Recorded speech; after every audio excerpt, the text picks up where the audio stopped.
Okay, we will make a start with today's webinar, an overview of customs declarations and in the new CDS system. So my name's Anne White and I'm Head of International Trade at Thames Valley Chamber of Commerce. Thames Valley Chamber of Commerce is the accredited Chamber of Commerce for Berkshire, Buckinghamshire, excluding Milton Keynes, Oxfordshire, Swindon and Heathrow. And we offer our members and numbers a wide portfolio of services, as well as a huge amount of international trade services. I have a team of 18 specialists who are there to help the needs of all businesses in relation to trade. So before we actually go into the main body of the presentation today, I'd just like to say that today's session is being recorded. That recording will be available on the thamesvalley.co.uk webinar library on our website. And also there's quite a lot of content to today's webinar. So if you do have any questions, please put them into the chat or the Q&A section. We'll try and cover some if we have time today, but if not, we guarantee we'll come back to you after the webinar. And you will also receive a link to the webinar so you can watch it again at your leisure, but also a copy of the presentation because some of the slides are quite detailed. So today's webinar looks at the information required to enable the completion of customs declaration in the new CDS, that is, stands for Customs Declaration Service platform. And the process now involves that Chief will actually cease to be available for imports from the 1st of October, so time is short, and exports from the 1st of April 2023. Today, we're hoping to prepare you by what information is needed to prepare for the declarations, what you need to do to supply your agents if you use an agent, and when and where declarations need to be actually submitted. What information, and there is a lot more information that is actually required for CDS declarations, which my colleague will tell you about through today's webinar, and the main differences between Chief and the CDS system. Without further ado, as I said, I'm conscious of time, so I will hand over to my colleague, Malin Geneveau, who you can see there today, who's a qualified customs specialist and also our trade business development manager at the Chamber, and who also has hands-on experience of completing CDS declarations. Thank you, Malin. Hello, good morning. So this is me. There's a good picture of me there. Thank you very much for choosing to spend your time with us today. I firstly would like to introduce myself. My name is Malin Geneveau, and I'm the Business Development Manager for International Trade at Thames Valley Chamber of Commerce Group. I've got an Economy and International Business degree and a Diploma in Advanced Customs Procedures from UK Customs Academy. And I'm looking after Chamber Customs here at the Chamber, which is our customs brokerage service. So I have done numerous customs declaration in the last few years in the Chief system and as well in the CDS system. And I'm also the trainer for customs declarations training. Please write your questions if you have any questions in the chat box or the Q&A box, and we will try to cover them today. We will try to answer your questions, and if we won't have time, I promise that you will receive an email from us with an answer. Now, let's start with some questions. So the first question that I want to answer today are, what is a customs declaration and why do we need one? So a customs declaration is a document that shows detailed information about the goods crossing the border. It's a document that allows customs authorities to control the goods that enter or exit the country. This supports the countries to protect the environment, economy, or security, and prevents exports and imports of prohibited, restricted goods. Why do HMRC needs a customs declaration from us? There are a few important reasons: taxation and duty, safety and security, statistics, compliance with the government policy, or for evidence purposes. Who needs to know about our imports and exports? The government, HMRC in particular, needs to understand the nature, quality, and value of goods moving in and out of the United Kingdom. The UK Border Force's role is to secure the UK border by carrying out physical customs check and patrols. Other government bodies that are involved or might be involved would be DEFRA, Department for Environment, Food and Rural Affairs, Forestry Commission, Home Office, DCMS, this is Department for Digital Culture, Media and Sport, or AFA, which is Animal and Plant Health Agency, and a lot of other organizations that might be involved in the trade or movement of goods through the customs.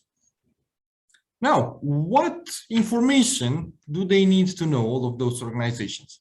Answering the questions showed on this slide, you can find the information required by HMRC and other organizations. All this information needs to be declared in a customs declaration in the new CDS system and also in the old chief. So information like who is the trader, the agent, the customer, what, this is about the commodity code, what products, why, this is why is the product being moved. This will refer to the customs procedures, or how they were referred, customs procedure code or CPC. How much? This information is about value, quantity, weights, packaging. How? Means of transport. Are they coming by sea, by air, road? Which? Not all the goods need a license. Where they do, for instance, dual use goods that might be potential harmful, the details of the correct license must be provided on the declaration. As an example, a superhero magazine won't require a license, the commodity code being the magazine. But if on the same magazine is described the way to produce a tank in your backyard, that will definitely require an export license. Another question will be where the goods are shipped from and where the goods are delivered to. So answering those questions, you will get the information needed for the customs declarations. Now, I want to show you a bit about the process and extra information that you will need, or extra steps that you will need to take. And I want to tell you a bit about IORI and Incoterms. I assume that each one of you knows what an IORI number is, and I'm more than sure that most of you, or maybe all of you, already have one. As you well know, European Union and United Kingdom are using IORI numbers. So if you have any questions about IORIs, please let us know. The IORI numbers start with the 2 digits of the country code of the country where the IORI was registered. So if you registered in England, for example, United Kingdom, you will have a GB IORI number for Great Britain. And if you are registered as a trader in France, let's say, and you will have an IORI in France, that IORI number will start with FR for France. Incoterms are a bit trickier. So Incoterms will dictate the delivery point and transfer of responsibility from the seller to the buyer. So seller to buyer, not importer, not exporter. The last version of Incoterms is Incoterms 2020. They tend to be updated every 10 years. Please make sure that you use the correct Incoterms for your transactions. We have a training for Incoterms, and we have the Incoterms book in stock as well, if you are interested. So to bring clarity, I want to explain to you a few of the Incoterms and the implications for the seller and the buyer for using them. This is involving the responsibility for clearing the goods for export and import. So you need to understand who will be responsible to get the customs declaration. Now, let's see. I think the best way is just to focus on UK and EU trade to clarify the Incoterms IORI implications. So the collaboration of those two words. It happens that the most confusing Incoterms are ex-works and DDP, or EXW DDP. Selling ex-works to European Union, the buyer in European Union will be responsible to collect, transport, insure, and also to clear the goods for exportation out of the United Kingdom. To clear the goods in United Kingdom for export, the buyer, which is the EU entity, will need an UK URI number, starting with GB or NI by case. You need an URI number that starts with GB to export goods from England, Wales, and Scotland.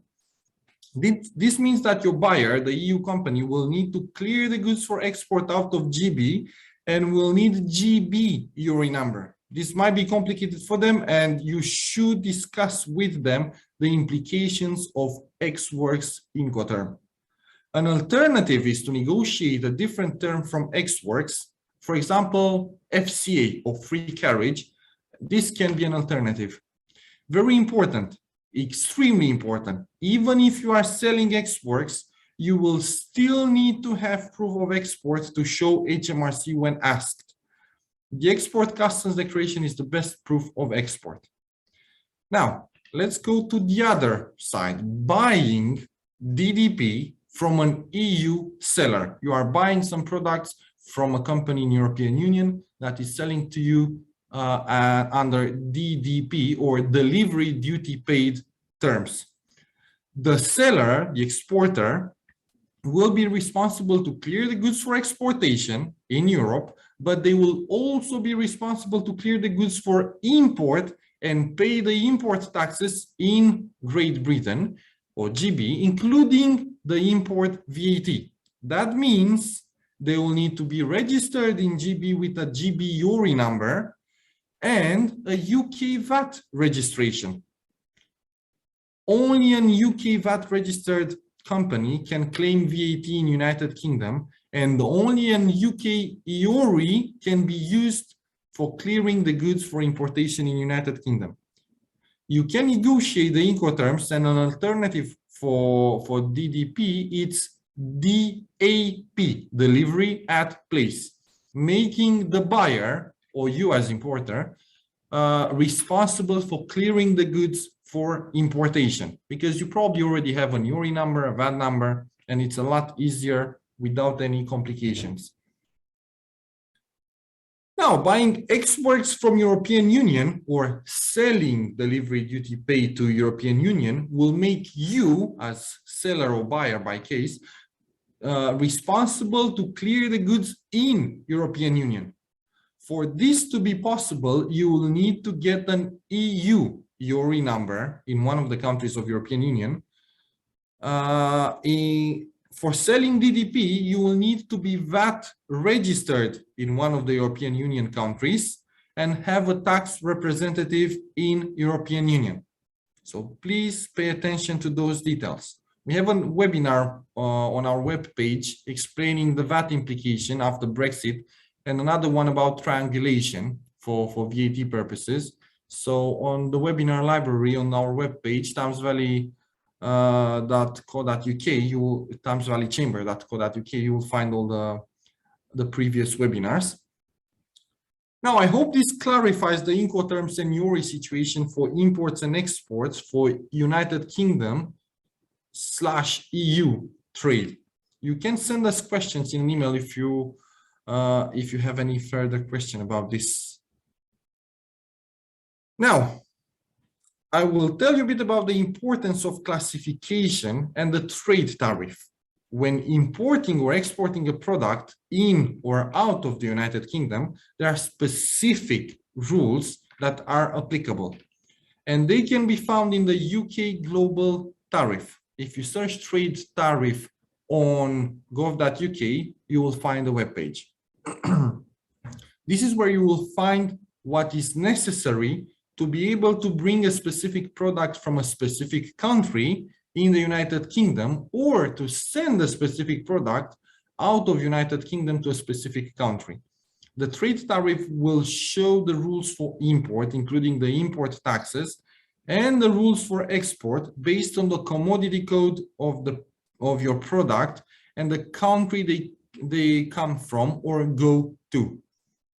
In the trade tariff, you can also find what documents might be required for your imports, export, and you need to declare on the customs declaration, like for example, on open general export license or something like that.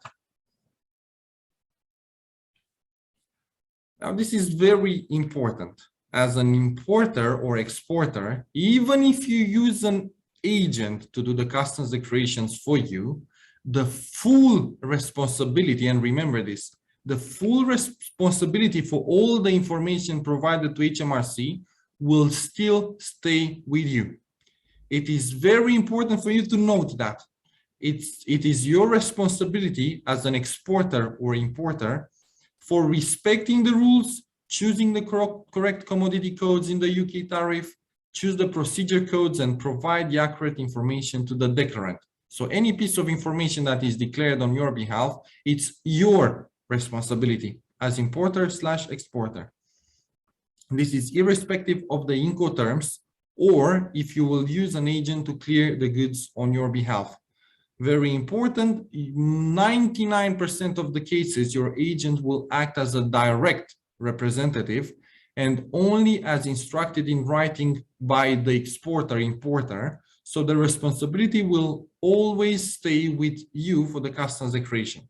Remember that you, as the importer or exporter, will need to keep records for your imports, exports, for eventual HMRC audits for 7 years. So proof of that import or export that an agent done for you will be required to be kept by yourself.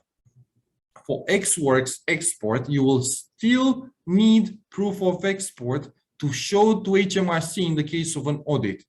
Now, what penalties are there for getting it wrong?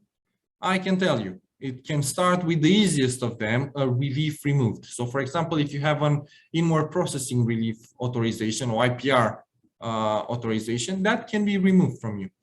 Disruption to business and cash flow, penalties, financial and even criminal. The penalties are starting financially from £250 per offense, if something is wrong, one single thing on the customs declaration, and it can go up to 10 years in prison for proven, if it's proved if it's proved that you've done something wrong deliberately. So please make sure that your customs declarations are correct. When importing goods in the United Kingdom, there are 2 border operating models available. The pre-lodgement model, the import customs declaration must be submitted before the goods arrive in the United Kingdom, actually before departing European Union for the EU to UK shipments. And the second type the second model will be the temporary storage. The goods will go through the port inventory, and an import customs declaration must be submitted in 3 months from the arrival. It can be done before or in the same day or whenever, but this can be done even 3 months after. Goods must be cleaned from the port inventory and to be linked with the import declaration. Most of the imports from European Union are coming in trucks, accompanied, and are imported under the pre-lodgement model. Most of them, they're coming through GVMS ports like Dover. So this is the most common. Now, because I reminded you about the GVMS is the Goods Vehicle Movement Service, is an UK government IT platform for moving goods into or out of Northern Ireland and Great Britain, England, Scotland, and Wales through a GVMS port. Usually, the hauliers or transporters are the ones using the service on a daily basis. For goods crossing a GVMS port for import or export, a GMR, or Goods Movement Reference, this is a document, is needed to be submitted to GVMS. The GMR is submitted to GVMS after the import or export customs declaration was submitted, because the GMR submission will need the customs declaration reference number. A GMR can cover multiple customs entries. You need one GMR for a full truck that might transport a high number of individual exports or imports. So this is why the hauliers are the ones submitting the GMR in the GVMS. Once the truck reaches UK border, the declaration automatically updates from pre-lodged or on hold for the export to arrived. For exports, at this point in time, the declaration going through most of the GVMS ports are declared directly as arrived, as they are considered departed after a few days from submission. This is a temporary measure. I hope it will change because it makes our life a bit easier. For imports, if any of the customs declarations on a GMR is required for a physical check, the truck driver will be informed automatically on a screen during the channel transit and will need to present for physical inspection. So, customs declaration first, the GMR will be done after and will have the truck number and all the declarations for the goods transported in that truck. And once the truck arrives in the GVMS port, the cameras connected to the GVMS should pick up the registration number of the truck and automatically arrive all the declarations from the GMR of that truck. And the process is then finished. So the goods are arrived, cleared, everything is finished. I know from many of the companies that we work with that they were thinking to start to do the customs declarations internally. And I just wanted to tell you a bit about the requirements for submitting a customs declaration yourself. And now I'll tell you about the CDS because this is the one that will work from now on. For exports, you can use a software that communicates with CDS. You must be registered for CDS and you need a badge from a port, any port. You also need staff specialized in trade that is able to understand all the implications of customs declarations in CDS.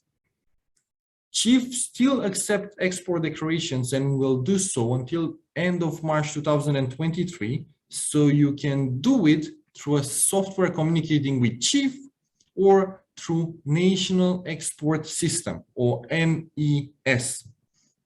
This was about the export. Now, for imports, after registering online for the CDS, you will need a software that communicates with CDS, and depending where the goods will land, you will need one of the below.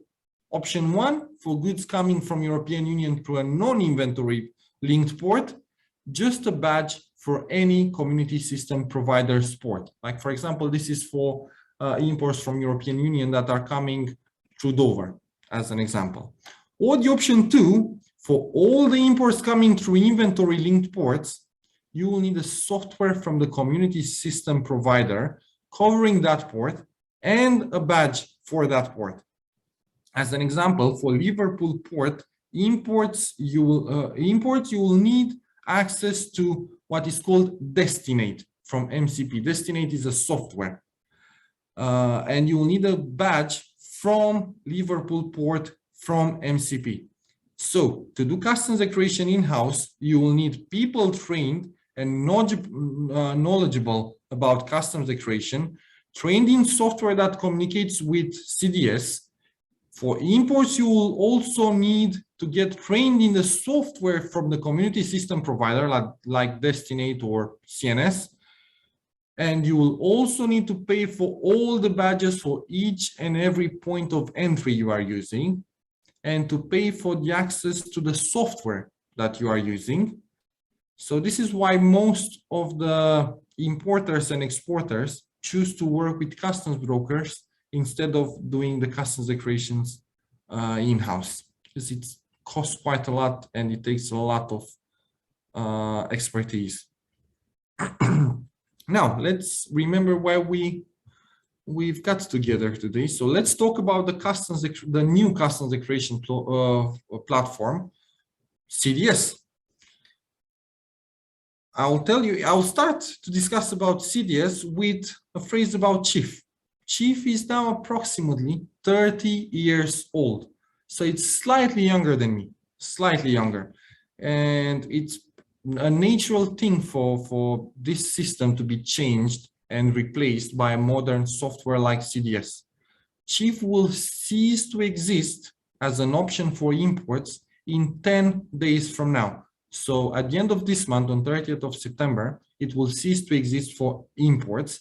And at the end of March, 31st of March 2023, will cease to exist for exports. The new Customs Declaration Service, or CDS, is fully digital and can be accessed through your government gateway account once you register for it. You can also check what was declared under your URI number. So this is an additional thing that is very good to have. The rules for completing customs declarations in the CDS system can be found in the Trade Tariff Volume 3 for CDS. And you can also top up your cash account on CDS for direct payments for import taxes, which is another good thing. Now, what is changing? The 68 boxes in Chief are being replaced with data elements in CDS. You will see them as DE. You have 91 different data elements in CDS, replacing the 68 boxes in Chief. CDS Customs Declaration will require more information than Chief Customs Declarations. Data elements in CDS are single-use fields, and the boxes in Chief were and still are multi-function. CDS is based on the Union Customs Code. Chief is based on the Community Customs Code.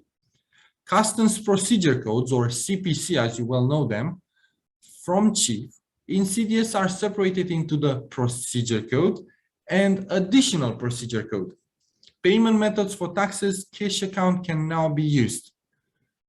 I'll discuss in a bit more detail some of the changes in the next slides. Now, extra data elements for other parties involved in the extended supply chain. Those can be added in the CDS system. So parties like the freight forwarder, consolidator, manufacturer, they can be added as extra parties in the CDS Customs Declaration. In the data element 3/37, you will need name, address, or UK URI number. Carrier information is required for export, so URI number or name and address in data element 332. Extra data element available for additional reference number. So if you want to add extra information like the purchase order number, you can do this in a customs declaration in CDS under data element 2/4. Gross weight. This wasn't mandatory in most of the customs declaration for Chief, but this became mandatory. The gross weight is mandatory in the CDS, obviously excluding the containers and transport equipment. So the gross weight will be added in the data element 6/5. Incoterms must be declared in the delivery term data element. So Incoterms from now on are mandatory to be declared on the customs declaration in CDS. It will be in the data element 4.1, Incoterms plus GB and the location where for that Incoterm. Something extra will be the guarantee details. So data elements A2 and A3, you will have guarantee type and the guarantee reference. Another one will be additional fiscal references. Data element 340 completed for postponed VAT accounting with the GB VAT number.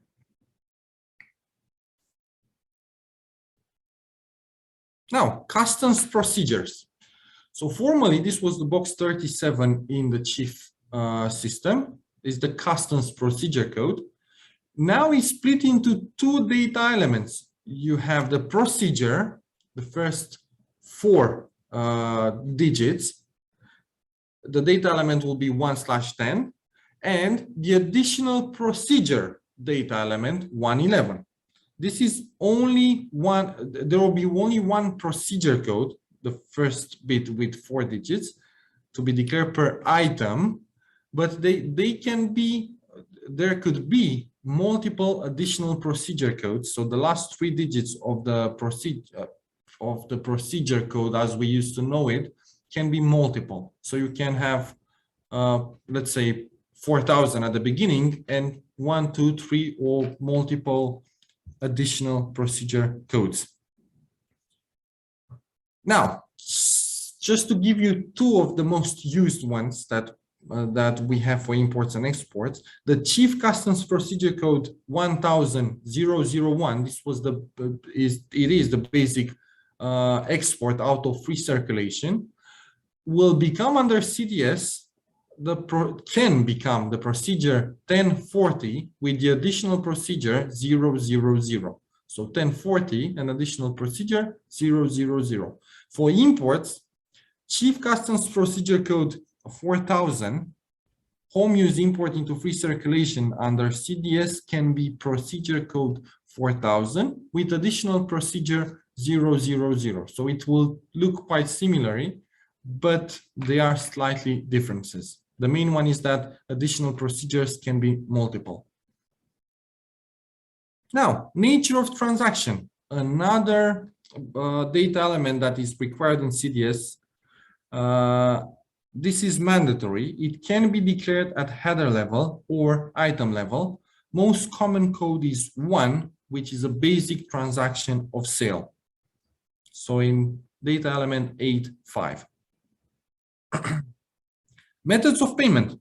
The old deferment account can still be used as a method of payment for duty and VAT, but you must set up a new direct debit for your deferment account in the CDS to be able to use it. So register for CDS, go into your account and create a new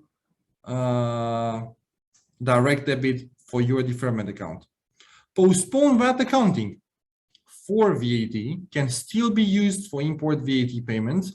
To use method of payment postpone VAT accounting for VAT in the CDS, you need to declare the code FR1 followed by the importer's VAT number in the data element 340.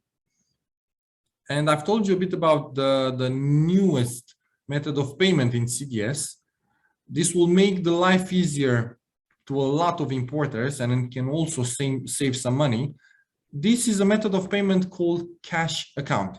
So if you want to pay your duty or VAT immediately, you can top up your money in your CDS cash account and use this as a method of payment. After you registered your URI to access CDS, you will get a cash account in CDS.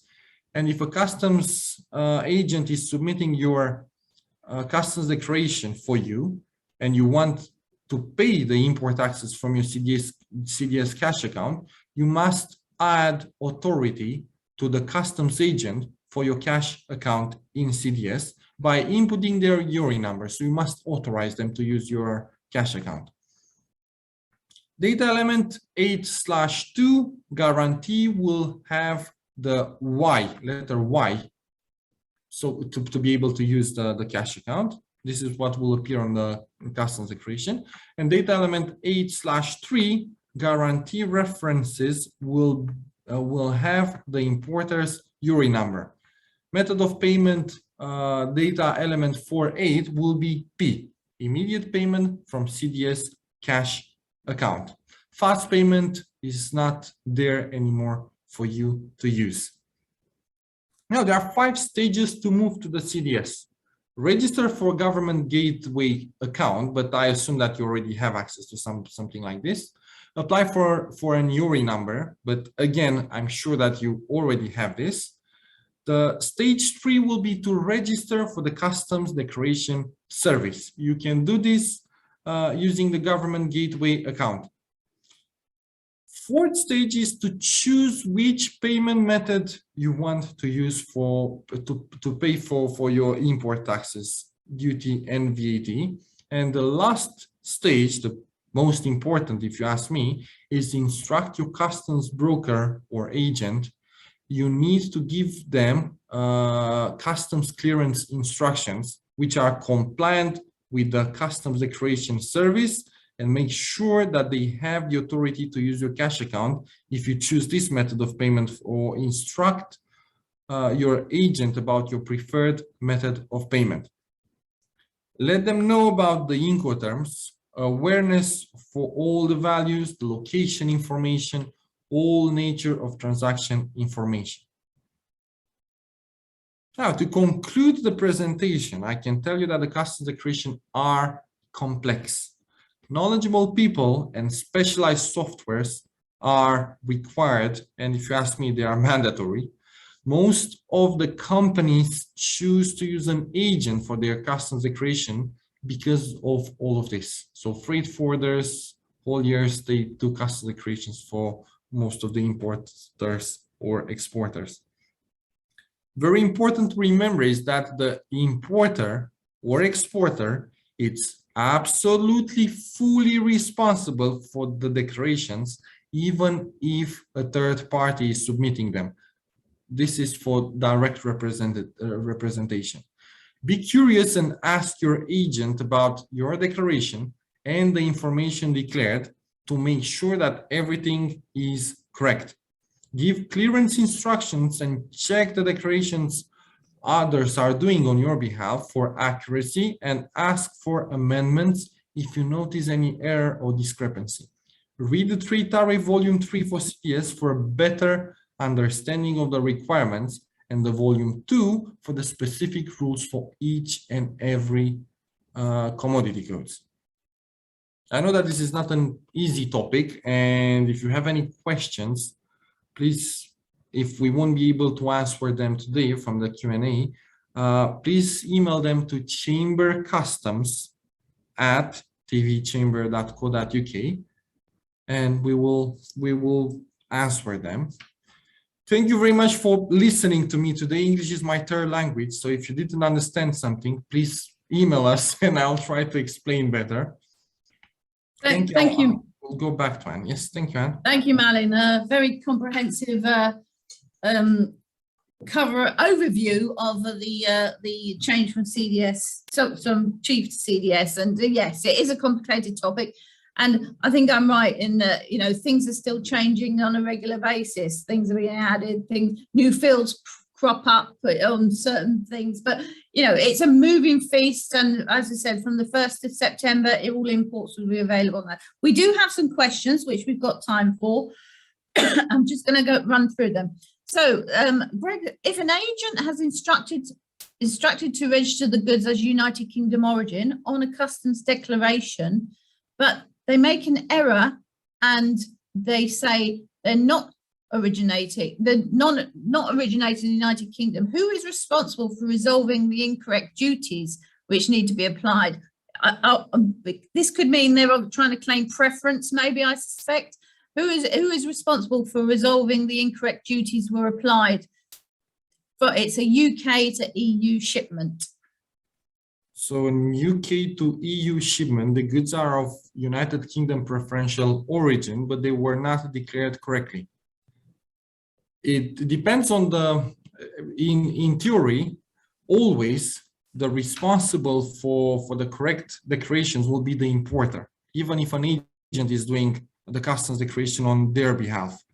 So what they can do is to communicate directly with the customs, probably in Europe, because this is this example. So in theory, the importer will be responsible to amend the declaration, even if they will ask the agent to do it. And if now it's becoming a bit more complicated, because if the goods are of preferential origin, this is supposed to be discussed before the shipment to happen, or at least the export documentation on the invoice, it should be a statement of preferential origin, because this is the requirement as per the trade agreement between United Kingdom and European Union. So it is a complicated one, and if we'll know all the details, we can tell you who will be responsible, because there are some risks involved, and under Incoterms is dictated who's responsible for what and when. But in theory, the responsible for whatever is declared at an import point, it's the importer, and they should instruct in writing the agent what to declare and how to do it. So this comes back to making sure that the instructions given to any agent for the exporter and the importer are written, they're quite straightforward, and that ultimately that agent then needs to follow those instructions to the letter. Yes. Yes. Fantastic. Fantastic. Obviously, that, as Malin said, we can look at that in detail. We have a bit more about the shipment. So Greg will follow up on that after. I know my colleague Leanna, who's also on the webinar today, who's also one of our customs declaration specialists. She's actually answered this, but I'm just saying it's probably worth just a quick mention. Somebody's asked, what is a badge? So Leanna's obviously said a badge is a code that allows you to submit customs declaration with the various ports, and each port has a different badge. They're not uniform badges for everywhere. So depending on the ports where your goods are going through will depend on the badge that's actually used. So that's just a quick overview of something that is a necessity to do customs declarations. Then we have an inquiry. So gross weight by item, is that by HS code or by a certain model references? It's per item. An item can be one commodity code with the same procedure and the same country of origin. So for example, if you have ceramic mugs and you have laptops coming in the same shipment, if the ceramic mugs are all coming in the same procedure and with the same country of origin, you can group them together as one item because they are one commodity code. So yeah, the gross weight will be per item. In certain circumstances, it makes our life quite complicated sometimes. The ceramic mugs will be half of them made in Germany, half of them made in China. You have to declare all that information per item, but you will have two items. The same commodity code, the same procedure code for both of them, but different countries of origin. So you must have the gross weight in that way. I know that it might be impossible and you will find a way around it, but this is the actual requirement. Is per item. Fantastic, fantastic. So we've got questions coming in thick and fast, and some of them are very specific, so we'll come to those, but some of them are fairly general. My colleague Leanna's answering them as I look at them, which is always good, always good. So somebody said that how does one handle goods that are sent from the UK to the EU for processing, e.g. sheets of metal that will be pressed into a shape and returned back to the UK? Throughout, the raw goods remain the ownership of the UK business. So basically, this is an outward processing. If you serve what is required for outward processing, you are exporting under a certain customs procedure.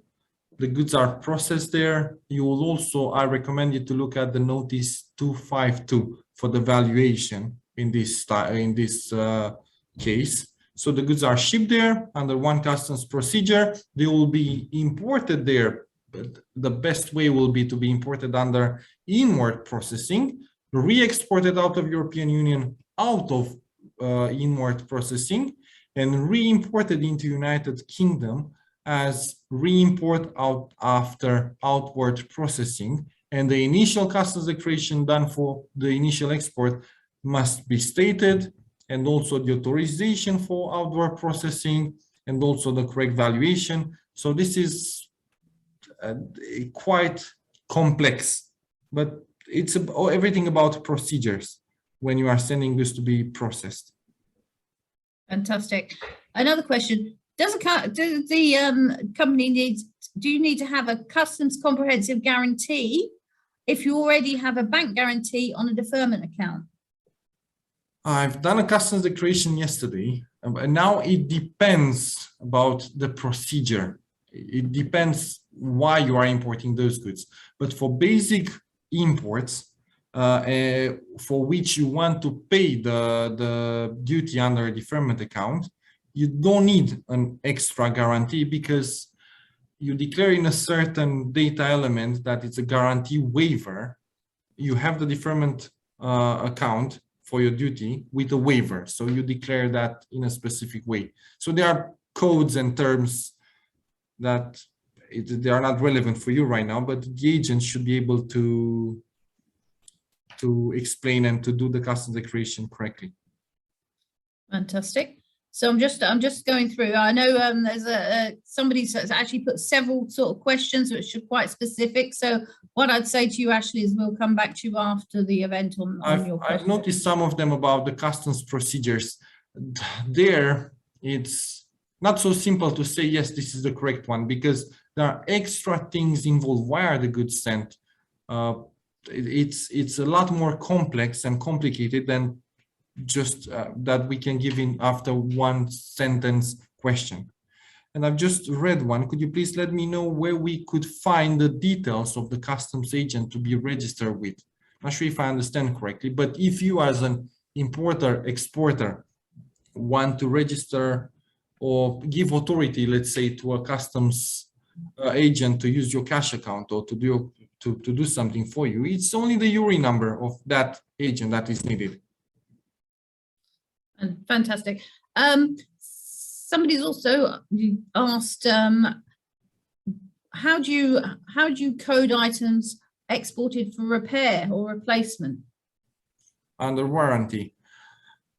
This is a tricky one. In theory, it should be an outward processing, because you have a product that with a certain value that is not working and is going there, will be fixed and coming back as a working product. So this should be the correct way, outward processing. But in certain circumstances, in theory, you can export the goods as a permanent export, and you can use the return goods relief when you are re-importing that product. But this is becoming quite complicated. So I don't know what will be the best way for you. What I can recommend is to speak with the supplier to find what are their requirements for the guarantee. So when you are sending the goods back, what exactly do they require? And for you internally in United Kingdom, what will be the best way for you? Fantastic. Somebody's also said that they use a various number of agents for goods. Do they have to register with all those agents as they do not know which one the supplier are going to use? Okay. Yeah, this is a very good one, and it's happening quite a lot. You will probably you already noticed that for each one of those agents, if they will do a customs declaration on your behalf, they will ask you to sign something, a paper, to make them your direct representative. This is one bit. The other bit is, depending on how if there are any duties and taxes, import taxes to be paid, you will need to authorize them to use either your deferment account or your cash account. And yes, you will need to go into the CDS and to add their URI number for the cash account, for example. But it shouldn't be so complicated. It's just the URI number that will be required. And again, please pay attention to those Incoterms and what you are responsible for, because I assume that if your supplier is choosing the haulier, if I can call it like this, in that case, it will be something, a DAP probably, a delivery at place, which makes you responsible for imports. So make sure that you communicate with the haulier, with the transporter, and you instruct them very well about what you want to be declared on your behalf.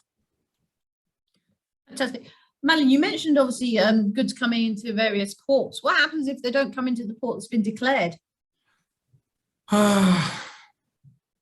That's a very good one. It depends. It depends. So if it's about GVMS ports, so for example, you are saying that they are coming into Dover, but they are going to, I don't know, they missed the boat and they are going, they are taking the train. It won't be such a big fuss. In theory, they won't arrive automatically in the CDS, so they won't arrive automatically, but you can submit an amendment saying that the goods actually arrived.